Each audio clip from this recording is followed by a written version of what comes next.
नमस्कार मित्रांनो आणि मैत्रिणींनो, आपल्या आयुष्यात प्रेमाचं नातं हे सर्वात सुंदर आणि नाजूक असतं. ते विश्वास, आदर आणि निष्ठेच्या धाग्यांनी विणलेलं असतं. पण कधी कधी याच धाग्यांमध्ये अशी काही गाठ पडते जी संपूर्ण नात्यालाच खिळखिळ करून टाकते. ही गाठ म्हणजे विश्वासघात. जेव्हा तुमच्या आयुष्यातील सर्वात जवळची व्यक्ती, ज्यावर तुम्ही डोळे झाकून विश्वास ठेवता, तीच तुमच्याशी प्रतारणा करते, तेव्हा मनाला होणारी वेदना शब्दात व्यक्त करणं कठीण आहे. तुम्हाला कधी असं वाटलं आहे का की तुमच्या पार्टनरचं वागणं अचानक बदललं आहे?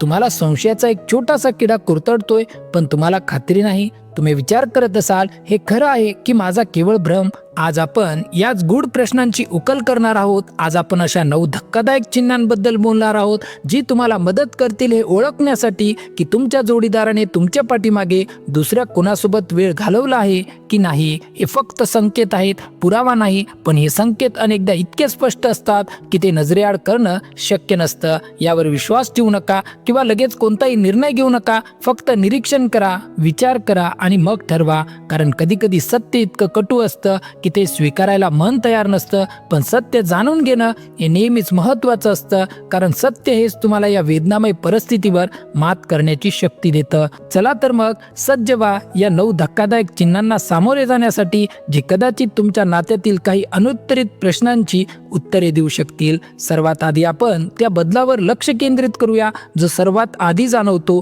पण आपण अनेकदा त्याकडे दुर्लक्ष करतो. तो म्हणजे तुमच्या नात्यातील शारीरिक ओढ आणि त्यातून निर्माण झालेली उदासीनता. शारीरिक जवळीक ही केवळ 2 शरीरांचं मिलन नसते, तर तो 2 मनांमधील विश्वासाचा एक पूल असतो.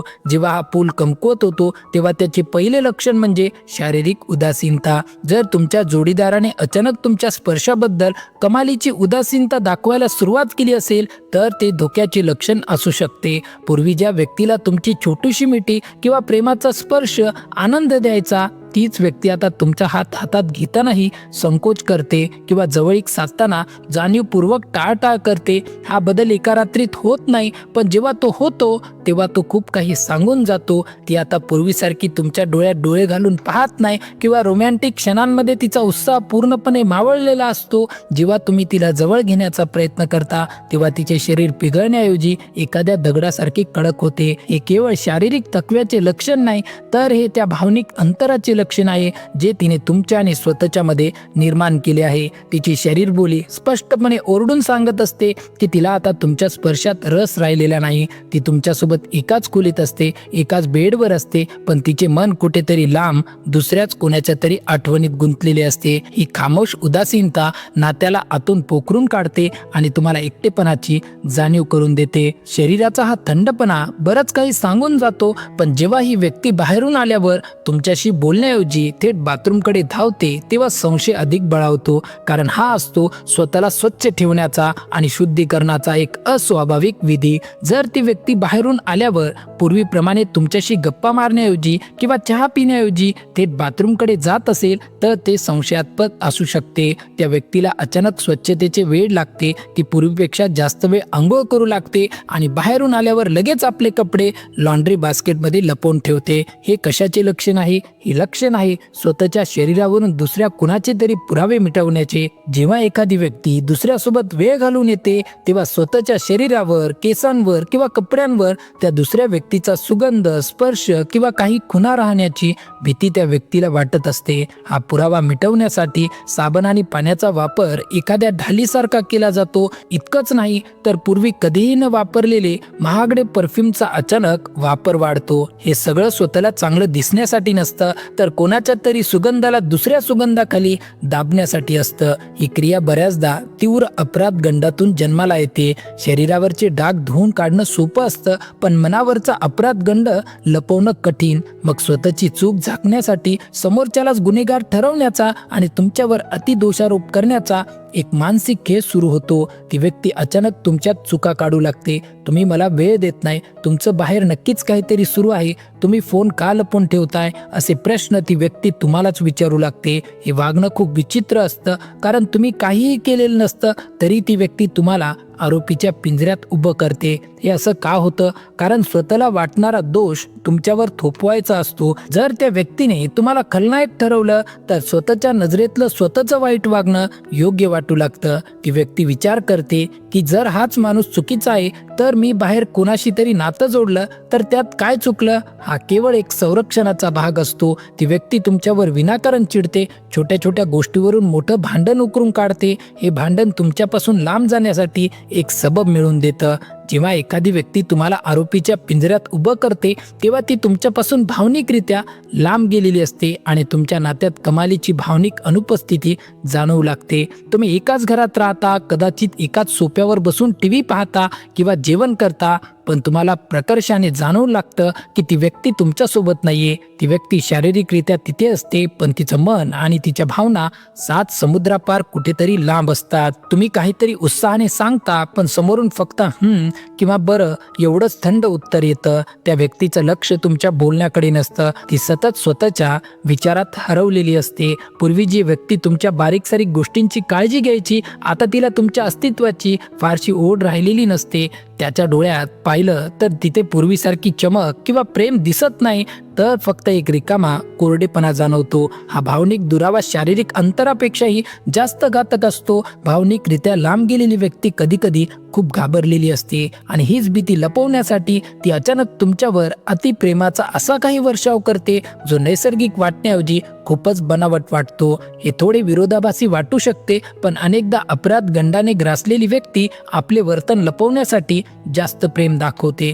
ती व्यक्ती तुम्हाला अचानक अनावश्यक भेटवस्तू देऊ लागेल, तुमच्यावर जास्त प्रेम वर्षाव करेल किंवा तुमच्यासोबत पूर्वीपेक्षा जास्त गोड वागेल. हे मनात असलेल्या अपराधीपणाची भरपाई करण्याचा एक प्रयत्न असू शकतो, ज्यामुळे तुम्हाला त्या व्यक्तीच्या वागण्याबद्दल संशय येऊ नये. हे प्रेम नैसर्गिक नसून त्यात एक प्रकारचा बनावटपणा असतो. हे असं आहे जसं की एखादा गुन्हा केल्यानंतर गुन्हेगार स्वतःला वाचवण्यासाठी खूप चांगुलपणाचा आव आणतो. अतिप्रेमाचा हा बुरखा फार काळ टिकत नाही, कारण बाहेर कोणाला तरी दिलेला शब्द पाळण्यासाठी त्या व्यक्तीला घराबाहेर वेळ देणं भाग असतं आणि मग सुरू होतो उशिरा घरी येण्याचा सिलसिला आणि त्यासोबत येणारी खोटी कारणे. जर या व्यक्तीच्या कामाच्या वेळा अचानक बदलल्या असतील, ऑफिसमध्ये सतत इमर्जन्सी मीटिंग्स वाढल्या असतील किंवा मित्रांसोबतच्या पार्ट्यांचे प्रमाण अचानक वाढले असेल तर समजून जा की काहीतरी गडबड आहे. पूर्वी जी व्यक्ती वेळेवर घरी यायची ती आता फोन बंद करून ठेवते किंवा उशिरा आल्यावर खूप त्रोटक उत्तर देते. जेव्हा तुम्ही विचारता की आज इतका उशीर का झाला तेव्हा ती व्यक्ती स्पष्ट उत्तर देण्याऐवजी चिडते. उशिरा येण्याची ही कारणं ऐकायला खूपच तांत्रिक आणि बनावट वाटतात. वेळेचा हा हिशोब जेव्हा जुळत नाही तेव्हा त्याचा अर्थ असा होतो की ती व्यक्ती तिचा मौल्यवान वेळ तुम्हाला न सांगता कोण्या दुसऱ्या व्यक्तीला समर्पित करत आहे. उशिरा येण्याची ही कारणं देताना ती व्यक्ती अनेकदा स्वतःच्याच जाळ्यात अडकते, कारण आज सांगितलेलं खोटं उद्याच्या गोष्टीशी जुळत नाही आणि तिच्या बोलण्यात नवनवीन विसंगती दिसू लागतात. ही व्यक्ती एखाद्या घटनेबद्दल आज एक गोष्ट सांगेल आणि 2 दिवसांनी त्याच घटनेबद्दल विचारल्यावर काहीतरी वेगळंच सांगेल. त्या व्यक्तीच्या कथांमधील पात्र, ठिकाण आणि वेळा सतत बदलत राहतात. तुम्ही जेव्हा या विसंगती त्या व्यक्तीच्या लक्षात आणून देता तेव्हा ती शांतपणे उत्तर देण्याऐवजी आक्रमक होते. तुम्ही माझ्या बोलण्याचा अर्थ काढत बसता, तुम्हाला माझं काहीच पटत नाही असं म्हणून ती व्यक्ती स्वतःचा बचाव करते. खोट्या गोष्टींचे धागेदोरे कधीच व्यवस्थित विणले जात नाहीत, त्यात कुठे ना कुठेतरी छिद्र असतंच. या विसंगती मागचं खरं सत्य त्या व्यक्तीच्या हातातल्या त्या छोट्याशा स्क्रीनमध्ये दडलेलं असतं, कारण तिचा फोन आता तिच्यासाठी एक असा वैयक्तिक किल्ला आणि गोपनीयतेचे साधन बनलेला असतो. जर ती व्यक्ती अचानक स्वतःच्या फोनबद्दल प्रचंड पॉझिटिव्ह झाली असेल तर हे सर्वात मोठे धोक्याचे चिन्ह आहे. फोन नेहमी स्वतःजवळ ठेवणे, बाथरूममध्येही फोन घेऊन जाणे, स्क्रीनवर नवीन आणि गुंतागुंतीचे पासवर्ड टाकणे आणि सर्वात महत्त्वाचं म्हणजे तुमच्या उपस्थितीत फोनची स्क्रीन नेहमी उलटी करून ठेवणे, हे सर्व काहीतरी लपवत असल्याचे पुरावे आहेत. पूर्वी ती व्यक्ती फोन कुठेही ठेवायची, पण आता जर तुम्ही चुकून फोन उचलला तरी ती व्यक्ती एखाद्या विजेचा झटका बसल्यासारखी तुमच्याकडे धावून येते. फोन आता केवळ संवादाचे माध्यम उरलेले नसून ते त्या व्यक्तीची गुप्त दुनिया लपवण्यासाठी एक भक्कम भिंत असते. फोनवरच्या त्या गुप्त जगासाठी आणि तिथल्या कोणा खास व्यक्तीला प्रभावित करण्यासाठी त्या व्यक्तीमध्ये एक वेगळाच उत्साह संचारतो आणि ती स्वतःच्या बाह्य रूपाबद्दल अचानक खूपच जास्त जागरूक होऊ लागते. नवीन फॅशनेबल कपड्यांची खरेदी करणे, जिम किंवा डाएटवर अचानक अचानक भर देणे, केसांच्या स्टाईलमध्ये बदल करणे किंवा तासनतास आरशासमोर घालवणे, हे बदल जर अचानक दिसत असतील तर ते तुमच्यासाठी नसून कोण्या तिसऱ्या व्यक्तीसाठी असण्याची शक्यता जास्त असते. पूर्वी त्या व्यक्तीला तुम्ही कसे दिसताय हे विचारण्याची गरज वाटायची नाही, पण आता ती व्यक्ती स्वतःला कोणासाठी तरी सजवत असते. हा बदल स्वतःच्या आत्मविश्वासासाठी नसून एका नवीन आकर्षणाला जिवंत ठेवण्यासाठी असतो. या सर्व गोष्टींचा विचार केला तर लक्षात येईल हे बदल केवळ योगायोग नसून एक तुटत चाललेल्या नात्याची ही 9 मोठी लक्षणं आहेत. पण लक्षात ठेवा, हे फक्त संकेत आहेत, पुरावा नाही. कोणताही निर्णय घेण्याआधी शांतपणे विचार करा, निरीक्षण करा आणि थेट संवाद साधा. संशय हा नात्याला आतून पोखरून टाकतो. त्यामुळे जर तुम्हाला यापैकी कोणतीही चिन्हे तुमच्या नात्यात दिसली तर तुमच्या पार्टनरशी मोकळेपणाने बोला. कधी कधी सत्य कटू असले तरी ते स्वीकारणे महत्त्वाचे असते, कारण सत्य हेच तुम्हाला या परिस्थितीतून बाहेर काढण्याची आणि पुन्हा नव्याने सुरुवात करण्याची शक्ती देते. तुमच्या आत्मसन्मानाचा आदर करा आणि लक्षात ठेवा, तुम्ही त्या सर्व प्रेमासाठी पात्र आहात जे खरे, प्रामाणिक आणि विश्वासार्ह असेल. तुमचे नाते सुरक्षित राहो हीच सदिच्छा. आजचा जर व्हिडिओ आवडला असेल तर व्हिडिओला एक लाईक नक्की करा, चॅनलला सबस्क्राईब करा. आता भेटू पुढच्या व्हिडिओमध्ये. तोपर्यंत धन्यवाद.